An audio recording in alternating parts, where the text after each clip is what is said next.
जय श्री हरि। अध्याय 16। राजा पृथु ने नारद जी से पूछा, हे मुनिवर, कार्तिक अमावस्या को लक्ष्मी जी के साथ गणेश व सरस्वती जी की पूजा क्यों की जाती है? कृपया करके ये बात मुझे कहिए। नारद जी बोले, हे राजा पृथु, पहले तुम कार्तिक अमावस्या की कथा सुनो। पुरातन काल में राजा महाबली ने स्वर्ग पर विजय प्राप्त करने के बाद 100 अश्वमेघ यज्ञों का आयोजन किया।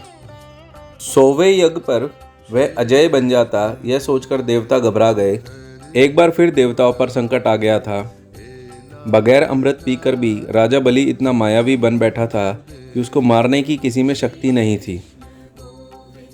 श्रीमद् भागवत पुराण में वामन अवतार कथा अनुसार देवों के राजा इंद्र भगवान विष्णु की शरण में पहुँचे। इसके बाद भगवान विष्णु देवों की रक्षा करने का आश्वासन देते हैं और भगवान विष्णु वामन रूप में माता अदिति के गर्भ से उत्पन्न होने का वचन देते हैं। तब भाद्रपद मास की शुक्ल पक्ष की द्वादशी के दिन अदिति के गर्भ से विष्णु प्रकट हो अवतार लेते हैं तथा ब्राह्मण ब्रह्मचारी का रूप धारण कर लेते हैं। तब भगवान विष्णु ने ऋषि कश्यप की पत्नी अदिति के गर्भ से वामन रूप में जन्म लेकर महाबली के 100वें यज्ञ के समय दान मांगने पहुंच गए। शुक्राचार्य ने बलि को बताया कि यह विष्णु है और छल करने आया है, परंतु बलि धर्मात्मा था। उसने कहा, मेरे द्वार पर कोई भी आए वह खाली हाथ नहीं जा सकता।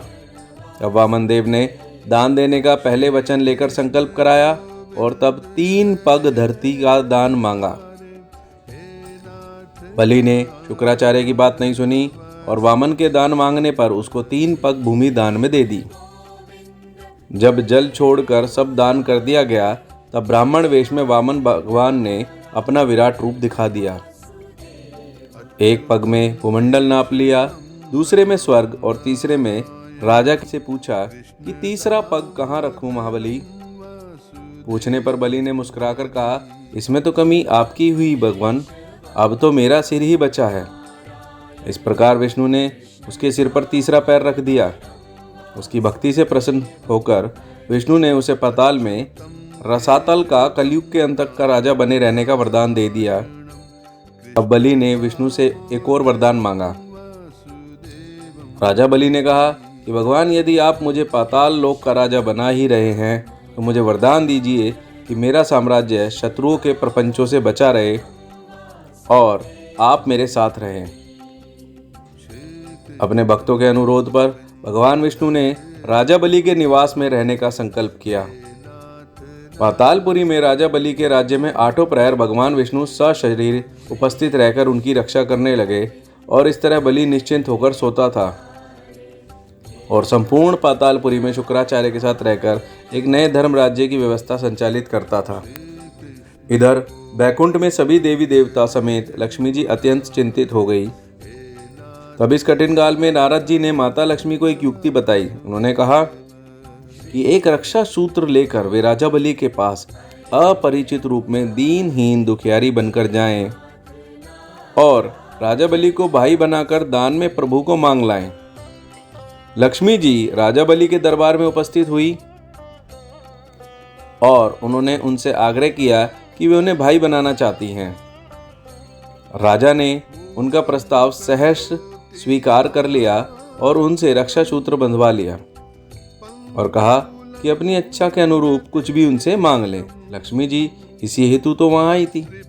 उन्होंने राजा से कहा कि आप मुझे अपनी सबसे प्रिय वस्तु दे दें। राजन घबरा गए। उन्होंने कहा, मेरा सर्वाधिक प्रिय तो ये मेरा प्रहरी है, परंतु इसे देने से पूर्व तो मैं अपने प्राण त्यागना अधिक पसंद करूंगा।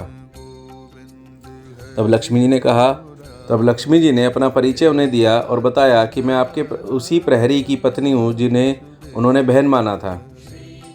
उसके सुख सौभाग्य और गृहस्थी की रक्षा करना भी राजा बलि का दायित्व था और यदि बहन की ओर देखें तो उन्हें अपने प्राणों से भी प्रिय अपने इष्ट का साथ छोड़ना पड़ता।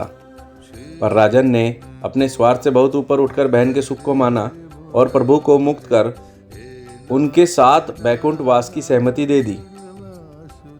परंतु इसके साथ ही उन्होंने लक्ष्मी जी से आग्रह किया कि जब बहन बहनोई उनके घर आ ही गए हैं तो कुछ मास और वहीं ठहर जाएं। और उन्हें आतिथ्य का सुअवसर दें। लक्ष्मी जी ने उनका आग्रह मान लिया और श्रावण पूर्णिमा यानी रक्षाबंधन से कार्तिक मास की त्रयोदशी तिथि धनतेरस तक विष्णु जी और लक्ष्मी जी वहीं पाताल लोक में राजा बलि के यहाँ रहे। धनतेरस के बाद प्रभु जब लौटकर बैकुंठ को गए तो अगले दिन पूरे लोक में दीप पर्व मनाया गया।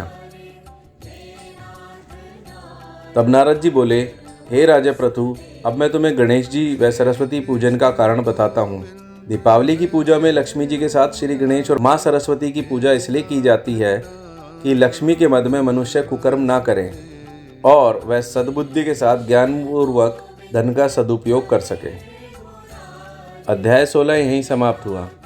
अगर आपको हमारी प्रस्तुति अच्छी लगी हो तो हमारे चैनल को सब्सक्राइब कीजिए और बेल बटन दबाइए ताकि आपको आगे आने वाले वीडियो के नोटिफिकेशन मिलते रहें। जय श्री बद्रीनारायण।